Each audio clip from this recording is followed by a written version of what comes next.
Baik, saudara-saudari yang dikasihi Tuhan Yesus, kita bertemu lagi dalam channel YouTube Jalan Doa dalam seri pengajaran Bangun Rumah Doa. Kalau pada bagian pengantar yang lalu, kita telah melihat satu gambaran umum bagaimana kita membangun rumah doa itu, ya, dengan beberapa hal yang kemudian diperlukan untuk satu proses bangunan rohani atau rumah doa ini.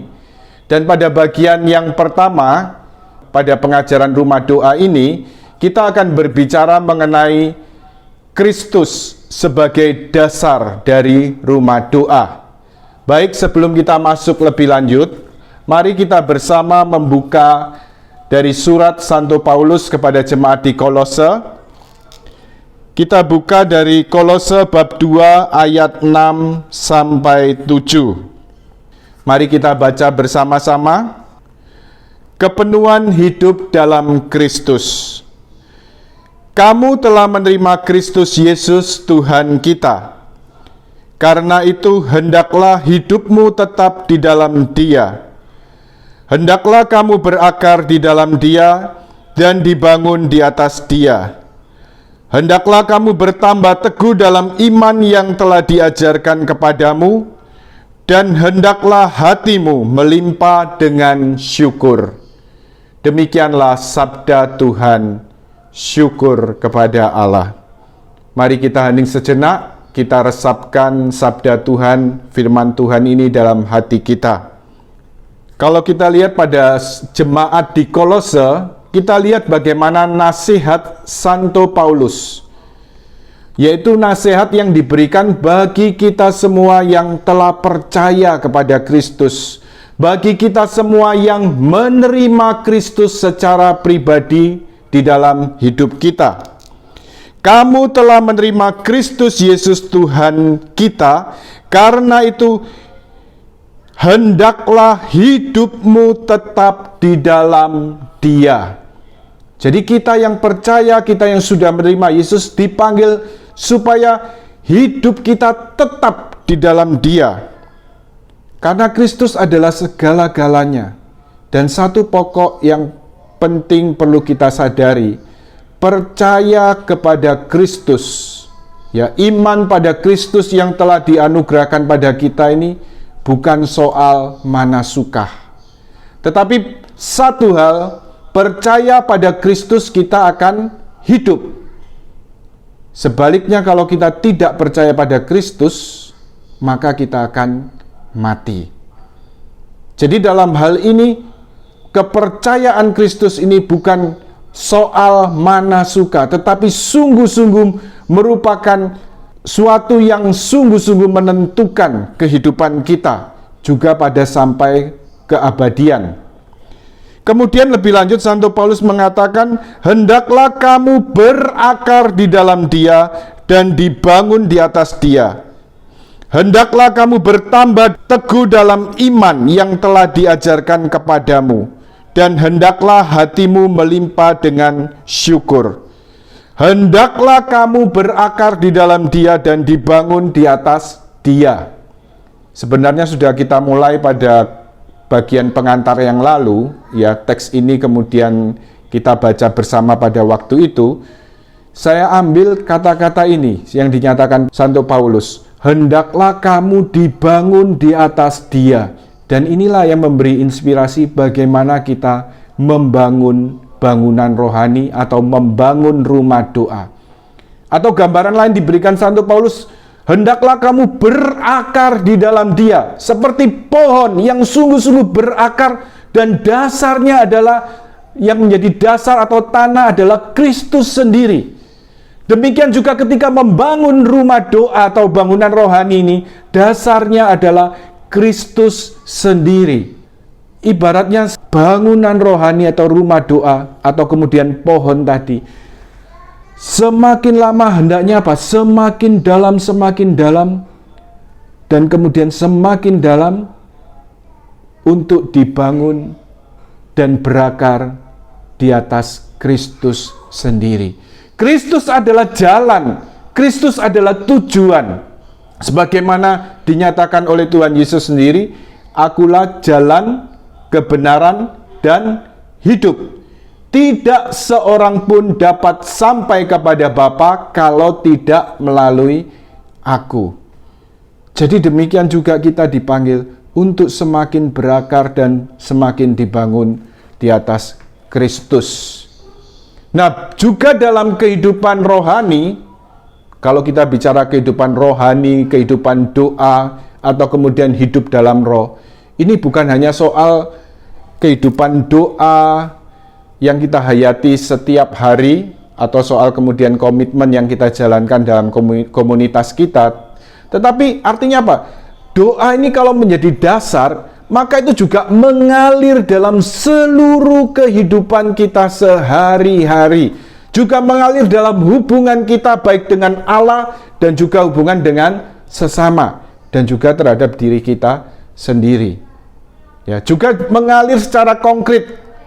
Kadang-kadang ada orang berpikir, wah, ojo doa tok, yang penting perbuatan baik. Tapi kalau kita mau belajar dari Tuhan Yesus, dalam segala pewartaan, pelayanan, segala karya-karyanya yang sungguh-sungguh dijiwai dan dikuasai oleh Roh Kudus, tetapi ada keseimbangan juga dengan hidup doa. Kita lihat bagaimana Tuhan Yesus sendiri di tengah segala kesibukan pewartaan, pelayanan, banyak orang berbondong-bondong mengikuti Dia, banyak orang terpesona dengan pengajaran dan khotbah pewartaannya yang luar biasa dan penuh kuasa. Tetapi Yesus selalu mengambil waktu dalam kesunyian untuk berdoa. Pagi-pagi buta di atas gunung, ya. Yesus selalu mengambil waktu menyepi untuk berdoa.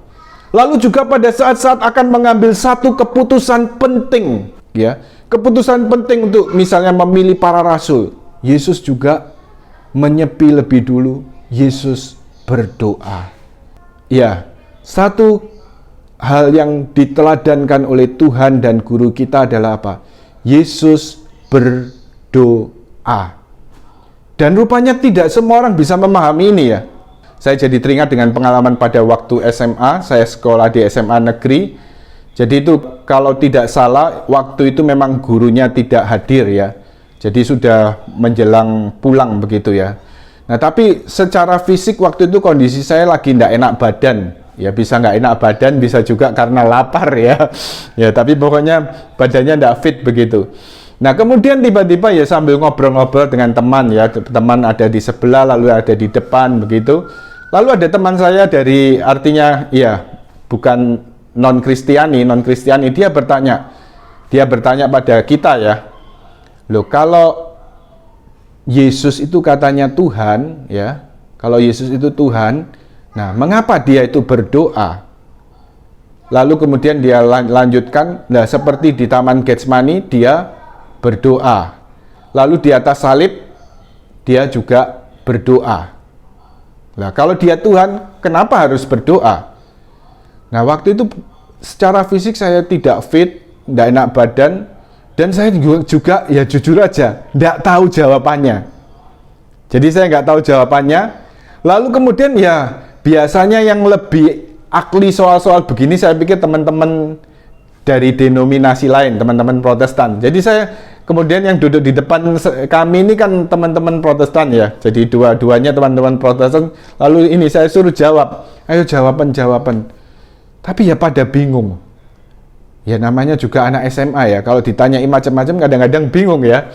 Nah, tapi kemudian dalam segala kondisi yang tidak enak badan tadi, tiba-tiba kemudian saya seperti bersemangat sekali, ya. Saya kemudian bersemangat sekali. Saya tidak mengerti apa yang saya alami pada waktu itu, ya. Baru sesudah sekarang baru memahami, ya. Tapi saya tiba-tiba bersemangat dan berkobar-kobar. Lalu saya kemudian menjawab, "Duh, Yesus itu, ya, Tuhan Yesus itu sungguh-sungguh Allah tapi juga sungguh-sungguh manusia." Ya. Pribadinya ini bukan hanya Allah, jadi dia sungguh-sungguh Allah tapi juga sungguh-sungguh manusia. Dan sebagai manusia, ya, dia juga berdoa kepada Bapa di surga. Ya, jadi waktu itu saya begitu meluap-luap, begitu berkobar-kobar, dan saya merasa heran. Karena apa? Badan yang nggak enak tadi, setelah menjawab itu, rasanya badan itu enteng ya. Rasanya badan itu enteng. Baru kemudian setelah mulai mengalami hidup baru, ya, jadi setelah mengalami pencurahan roh, lalu kemudian juga dalam perjalanan waktu mulai menjalani hidup doa, saya mulai memahami apa sebenarnya yang saya alami. Ya, pada saat itu di tengah segala kelemahan, juga badan yang tidak enak tadi, bahkan juga ketidaktahuan harus menjawab apa. Tetapi di situ rupanya kemudian saya menjadi bersemangat. Bahkan sesudah menjawab secara fisik, saya juga badan yang tadinya nggak enak, greges begitu ya, meriang begitu, tiba-tiba menjadi segar begitu. Dan saya bisa menjawab dengan lancar ya. Itu adalah apa? Di saat itu Roh Kudus yang bekerja. Bukan saya yang menjawab, tetapi Roh Kudus yang bekerja dan menjawab melalui saya. Puji Tuhan. Dan memang kemudian apa yang saya ungkapkan itu sebagaimana juga diungkapkan oleh gereja dalam Katekismus Gereja Katolik. Jadi dalam hal ini seperti yang dinyatakan dalam Katekismus Gereja Katolik ya, yaitu pada artikel 2599. Ya, jadi Yesus berdoa, KGK 2599. Putra Allah yang menjadi putra perawan Maria telah belajar berdoa dalam hati manusiawinya. Ia belajar itu dari ibunya yang menyimpan segala perkara besar dari Yang Maha Kuasa dalam hatinya dan merenungkannya. Yesus mempelajari doa dengan kata-kata dan bentuk-bentuk yang dengannya umatnya berdoa di dalam sinagoga di Nazaret dan di dalam kenisa. Tetapi doanya muncul dari satu sumber yang lebih tersembunyi. Ia memperlihatkan ini dalam usia 12 tahun. Tidakkah kamu tahu bahwa aku harus berada di dalam rumah Bapakku? Lukas bab 2 ayat 49. Disinilah bentuk doa yang baru dalam kepenuhan waktu mulai menyatakan diri. Doa seorang anak yang diharapkan bapa dari anak-anak, akhirnya dihayati oleh putra tunggal dalam kodrat manusiawi bersama manusia dan untuk mereka. Jadi Yesus sebagai putra manusia ya, jadi sebagai anak manusia karena dia sungguh-sungguh Allah tapi juga sungguh-sungguh manusia, dia berdoa. Dan dia kemudian belajar berdoa dari siapa? Dari orang tuanya, ya, dari Santa Perawan Maria dan juga Santo Yosef. Tuhan Yesus belajar berdoa dan juga mengikuti segala kegiatan-kegiatan ibadah dalam agama Yahudi. Tetapi doa yang dihayati Yesus ini kita lihat sebenarnya jauh lebih dalam dari apa yang merupakan kewajiban doa dan ibadah dari umat Yahudi ya. Karena kemudian pada usia 12 tahun Yesus mengatakan bahwa tidakkah kamu tahu kepada kedua orang tuanya. Jadi ketika kebingungan mencari Yesus ya, kemudian menemukan Yesus di bait Allah dan Yesus sedang bertanya jawab dengan para ahli Taurat dan orang Farisi.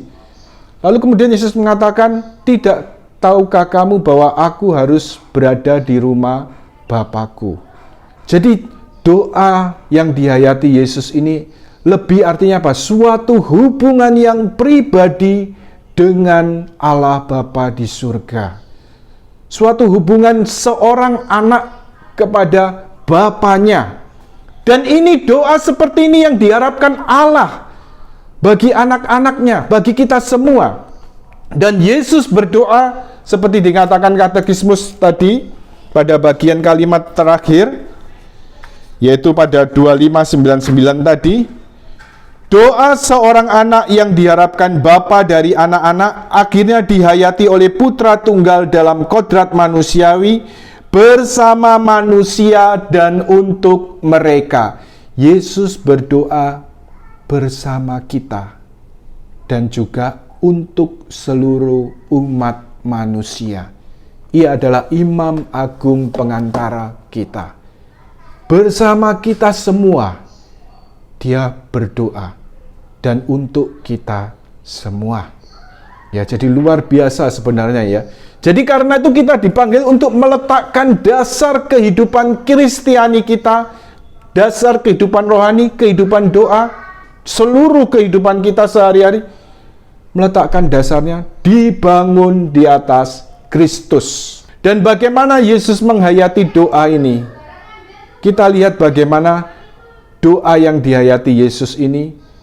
Jadi rupanya artinya apa?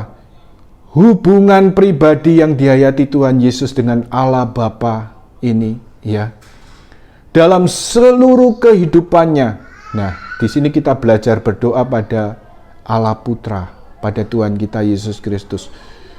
Yesus di tengah segala kesibukan pelayanan aktivitasnya, dia selalu memberi waktu, memberi tempat untuk berdoa, untuk menjalin hubungan pribadi dengan Bapa Surgawi.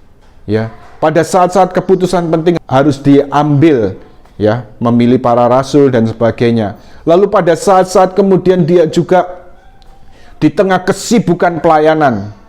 Jadi kalau kadang-kadang kita kenal dalam gereja ada istilah kontemplatif, ada istilah aktif. Tapi kalau kita mau lihat dalam hidup Tuhan Yesus sendiri, rupanya kedua istilah tadi, kontemplatif, aktif, semuanya menjadi sempurna dan seimbang dalam diri Tuhan Yesus. Dan saya rasa sebagai murid-murid Kristus, kita apapun status hidup kita, entah imam, biaran, biarawati, dan kita kaum awam, kita juga dipanggil menghayati kehidupan yang seimbang antara doa, karya, dan juga pelayanan. Ya. Sungguh-sungguh diperlukan seimbang meneladani Tuhan Yesus. Karena itu kita perlu meletakkan dasar di dalam Kristus, dibangun di atas Kristus. Dan pada akhirnya, apa yang dilakukan Yesus dalam doa? Kita belajar pada Tuhan Yesus bagaimana dia juga berdoa di tengah penderitaan dan salib. Apa yang didoakan Yesus? Baik, mari kita belajar bersama juga dari apa yang dinyatakan gereja dalam katekismus artikel 2605. Ketika saatnya tiba di mana ia harus memenuhi keputusan cinta kasih Bapanya, Yesus sebagai putra membukakan kedalaman doanya yang tidak terduga. Kedalaman ini dilihat tidak hanya sebelum ia menyerahkan diri secara sukarela. Ya Bapakku, bukanlah kehendakku, melainkan kehendak-Mu-lah yang terjadi. Injil Lukas bab 22 ayat 42. Tetapi malahan dalam kata-katanya yang terakhir di kayu salib, di mana doa dan penyerahan diri menjadi satu secara sempurna. Jadi ini kata-kata Yesus yang terakhir di atas kayu salib, yang kemudian dikutip di Katekismus Gereja Katolik. Dan kemudian ada juga yang seringkali kita sebut, mungkin kita pernah mengenal tentang ibadat 7 sabda. Ya, jadi sabda-sabda Yesus terakhir di atas kayu salib. Ini saya bacakan dari Katekismus. Ya Allah, ampunilah mereka karena mereka tidak tahu apa yang mereka perbuat. Aku berkata kepadamu, sesungguhnya hari ini juga engkau akan bersama-sama dengan aku di Firdaus. Ibu, inilah anakmu, inilah ibumu. Aku haus. Allahku, Allahku, mengapa engkau meninggalkan aku? Selesailah sudah. Ya Bapa, ke dalam tangan-Mu kuserahkan nyawaku. Lalu berserulah Yesus dengan suara nyaring dan menyerahkan nyawanya. Jadi kita lihat kalau doa Yesus ini, di tengah segala penderitaan dan juga salib yang dia hadapi, yang dipilih Yesus Biarlah cawan ini berlalu daripadaku, tetapi jangan apa yang aku kehendaki yang terjadi, tetapi apa yang Engkau kehendaki. Jadi intinya doa dan seluruh kehidupan Yesus berpusat pada satu hal ini. Makananku adalah melakukan kehendak Bapa dan menyelesaikan pekerjaannya. Yaitu apa? Tuhan Yesus memilih kehendak Bapa. Juga mungkin secara pribadi kita mengalami pergumulan, perjuangan, apalagi saat-saat sulit seperti ini. Ya. Secara manusiawi kadang-kadang kita juga berdoa, inginnya seperti ini, seperti itu, harusnya seperti ini, seperti itu. Tetapi dalam hal ini, kita perlu belajar dari Sang Putra Allah, yang walaupun dalam rupa Allah, tidak memandang kesetaraannya sebagai milik yang harus dipertahankan, tetapi mengambil wujud seorang hamba, bahkan merendahkan diri lebih lagi dalam rupa tersalib. Tetapi melalui penderitaan dan salib ini, satu hal yang didoakan Yesus, yang satu hal yang juga yang dihayati Yesus, yaitu apa? Kehendak Bapa. Jadilah kehendak-Mu di atas bumi seperti di dalam surga. Dan ini juga yang selalu kita doakan setiap kali kita berdoa Bapa kami. Tetapi kita juga lebih-lebih perlu belajar selalu, jadilah kehendak-Mu ya Bapa. Ini berapa poin yang kita perlu lihat berkaitan dengan membangun rumah doa, yaitu pada bagian yang pertama, meletakkan dasar, yaitu di atas Kristus sendiri, dibangun di atas Kristus sendiri, dan kita belajar dari Tuhan Yesus bagaimana Dia berdoa, bagaimana yang pertama Yesus sungguh-sungguh memberikan waktu, ya, mempersembahkan waktu di tengah segala kesibukan, aktivitas, pelayanan dan semuanya. Yesus memberikan waktu untuk berdoa. Kemudian yang kedua, doa Yesus ini sebagai suatu relasi yang intim dengan Bapa Surgawi. Kemudian yang ketiga, akhirnya apa? Doa Yesus ini adalah penyerahan total kepada kehendak Bapa. Jadilah kehendak-Mu ya Bapa. Baik, mari kita tutup dalam doa. Kami bersyukur dan berterima kasih kepada-Mu Tuhan Yesus, karena Engkau adalah guru doa bagi kami murid-murid-Mu, sebagaimana juga para rasul yang meminta kepada-Mu, Guru, Tuhan, ajarlah kami berdoa.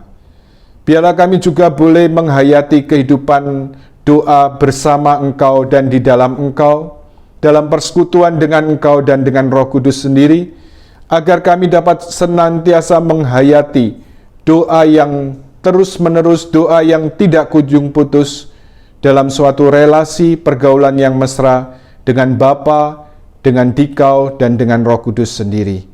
Sebab Engkaulah Tuhan dan pengantara kami, kini dan sepanjang masa. Amin. Dalam nama Bapa dan Putra dan Roh Kudus. Amin. Tuhan memberkati.